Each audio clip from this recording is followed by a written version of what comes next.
আসসালামু আলাইকুম রহমতুল্লাহ। সুপ্রিয় ইসলামী আলো দর্শক মণ্ডলী, আশা করি আল্লাহর অশেষ রহমতে আপনারা সবাই ভালো আছেন। আজকে জানাবো ইসলামের এমন একজন এজেন্ট নুয়াইম ইবনে মাসউদ এর ব্যাপারে। কে ছিলেন তিনি এবং কিভাবে তিনি তার নিজের গোত্রের লোকের সাথে দ্বন্দ্ব লাগিয়ে দিয়েছিলেন এবং কেন, এ সকল ব্যাপারে আজকে বিস্তারিত আলোচনা করব। ভিডিওটি শেষ পর্যন্ত দেখার অনুরোধ করছি। তো চলুন শুরু করা যাক।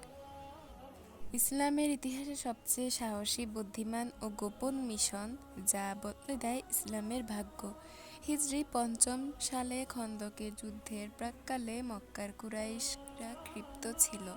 বদর যুদ্ধ ও উহুদ যুদ্ধের পর তারা চায় মুসলমানদের চিরতরে উচ্ছিষ্ট করতে। দক্ষিণ থেকে কুরাইশরা ৪,০০০ যোদ্ধাসহ আরও গোত্রের আরও যোদ্ধা, মোট ১৪০০ যোদ্ধা, সর্বমোট মিলে ১০,০০০ যোদ্ধা মদিনার ইতিহাসে এত বড় বাহিনী। কিন্তু সবচেয়ে সত্য ছিল বনু কুরাইজা মদিনার ভেতরে তাদের দুর্ভোগ। তাদের কাছে ১৫০০ তলোয়ার, ২,০০০ বর্শা। তারা যদি ভিতরে থেকে আক্রমণ করে। গাতফাল গোত্রের একজন সম্মানিত নেতা নুয়াইম ইবনে মাসউদ, সবার কাছে বিশ্বস্ত তিনি এবং সাহসী ও বুদ্ধিতেও। কেউই জানত না তার মনের গোপন কথা। কয়েক মাস আগে ব্যবসায়ের উদ্দেশ্যে এসেছিলেন মদিনায় নুয়াইম। মুসলমানদের জীবনী দেখেছিলেন, সততা ও বেশি মুগ্ধ হয়েছিলেন মুহাম্মদ সাল্লাল্লাহু আলাইহি সাল্লামের ব্যক্তিত্বে। ভেবেছিলেন যে এই মানুষটি মিথ্যা বলতে পারে না। খন্দকের যুদ্ধ শুরু ঠিক আগ মুহূর্তে একটি রাতে যখন গাতফালের শিবিরে সবাই ঘুমিয়ে, তখনই নুয়াইম বের হয়েছিলেন শত্রুদের চোখ এড়িয়ে। পৌঁছে গেলেন খন্দকের ওপারে। মুসলিম পাহারাদার চিনত তাকে যে শত্রুদের নেতা তিনি। নুয়াইম বললেন, আমাকে রাসূল সাল্লাল্লাহু আলাইহি সাল্লামের কাছে নিয়ে চলো। পাহারাদার অবাক হয়েছিলেন যে শত্রুদের নেতা একা এসেছেন কেন। রাসূলের তাঁবুতে পৌঁছে নুয়াইম বললেন, ইয়া রাসূলাল্লাহ, আমি সাক্ষ্য দিচ্ছি যে আল্লাহ ছাড়া কোনো ইলাহ নেই, আপনি আল্লাহর রাসূল। রাসূল সাল্লাল্লাহু আলাইহি সাল্লাম মুচকি হাসলেন। এরপর নুয়াইম বললেন, হে রাসূল, আমার গোত্র জানে না আমি মুসলিম হয়েছি। আমি একা, আপনি আদেশ করুন আমি কি করতে পারি। রাসূল সাল্লাল্লাহু আলাইহি সাল্লাম একটু চিন্তা করলেন, তারপর বললেন, সেটা ছিল ঐতিহাসিক কথা। তুমি আমাদের মধ্যে একজন মাত্র, যদি পারো শত্রুদের মধ্যে বিভেদ সৃষ্টি করো, কেননা যুদ্ধ হলো কৌশল। এটাই ছিল ইসলামের প্রথম গোয়েন্দার নির্দেশ।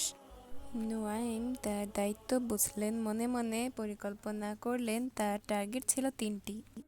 প্রথমত বনু কুরাইজা, দ্বিতীয়ত কুরাইশ, তৃতীয়ত গাতফান। পরদিন সকালে নুয়াইম গেলেন বনু কুরাইজার কাছে। কাব বিন আসাদ জিজ্ঞেস করলেন, কি খবর নুয়াইম, তোমাদের আক্রমণ কবে? নুয়াইম বললেন, ভাই, আমি তোমাদের ভালোর জন্যই বলছি, তোমরা বড় ভুল করছো। কাব বললেন, কি ভুল? নুয়াইম বললেন, দেখো, আমরা কুরাইশ আর গাতফাল, আমরা তো এখানকার যুদ্ধ যদি আমরা হেরেও যাই তাহলে চলে যেতে পারবো, কিন্তু তোমাদের তো ঘরবাড়ি এখানে। মুহাম্মদ সাল্লাল্লাহু আলাইহি সাল্লাম কি তোমাদেরকে ছাড়বেন?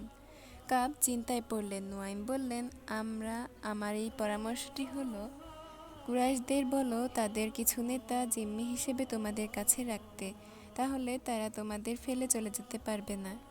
সেই রাতে নুয়াইম গেলেন আবু সুফিয়ানের কাছে। বললেন, একটি গোপন খবর নিয়ে এসেছি, বনু কুরাইজা বিশ্বাসঘাতকতা করতে যাচ্ছে। আবু সুফিয়ান চমকে উঠে বললেন, কি বলছো এসব? নুয়াইম বলল, হ্যাঁ, আমার গুপ্তচর খবর দিয়েছে। তারা মুহাম্মদ সাল্লাল্লাহু আলাইহি সাল্লামের সাথে গোপন চুক্তি করেছে। তোমাদের থেকে কিছু নেতাকে জিম্মি হিসেবে চাইবে, তারপর তারা মুহাম্মদ সাল্লাল্লাহু আলাইহি সাল্লামের হাতে তাদেরকে তুলে দেবে। আবু সুফিয়ান রাগে মুখ কালো হয়ে গেল। এরপর নিজের গাতফাল গোত্রেও সেই একই গল্প ছড়ালেন নুয়াইম। বনু কুরাইজা আমাদের ধোঁকা দিচ্ছে, সাবধান। যুদ্ধের ৫ম দিন সুফিয়ান বার্তা পাঠালো কুরাইজার কাছে, আগামীকাল সকালে একসাথে আক্রমণ করব। কুরাইজা বললেন, আমরা শনিবারে যুদ্ধ করি না, আর তোমরা ১০ জন নেতাকে জিম্মি হিসেবে পাঠাও, তাহলেই আমরা আক্রমণ করব। আবু সুফিয়ান চিৎকার দিয়ে বললেন, নুয়াইম ঠিকই বলেছিল, এরা বিশ্বাসঘাতক। তিনি বললেন, একজন মানুষও দেব না। অপর ব্যক্তি বলল, আমরা ঠিকই ভেবেছিলাম তারা আমাদের একা ফেলেই চলে যাবে। এভাবেই শত্রুদের মধ্যে অবিশ্বাস সন্দেহের বীজ বপন হয়ে গেল। এই সময় আল্লাহর সাহায্য এলো, প্রচণ্ড ঝড় হলো এবং তাঁবু উড়ে গেল, ঘোড়া ছুটে পালালো। আবু সুফিয়ান ঘোষণা করলেন হতাশায় যে, আমরা ফিরে যাচ্ছি। 10,000 সৈন্যবাহিনীর পরাজিত হলো। বনু কুরাইজাও আত্মসমর্পণ করলো, কারণ তাদের কাছেও কোনো অস্ত্র ছিল না। খন্দকের যুদ্ধের পর রাসূল সাল্লাল্লাহু আলাইহি সাল্লাম বললেন, আজ থেকে তারা আর আমাদের আক্রমণ করবে না, আমরাই তাদের আক্রমণ করব। আর এই বিজয়ের পিছনে একজন মানুষ নুয়াইম, তিনি প্রমাণ করলেন কখনো একজন বুদ্ধিমান মানুষ 1,000 বা হাজার হাজার সৈন্যের চেয়েও শক্তিশালী হয়। তো প্রিয় দর্শক, কেমন লাগলো অবশ্যই কমেন্টে জানাবেন। ভালো লাগলে লাইক, কমেন্ট, শেয়ার করে সাবস্ক্রাইব করে দিয়ে পাশেই থাকবেন। আজকের মতো এখানেই বিদায় জানিয়ে শেষ করছি। সবাই ভালো থাকবেন, সুস্থ থাকবেন। আল্লাহ হাফিজ। আসসালামু আলাইকুম ওয়া রাহমাতুল্লাহ।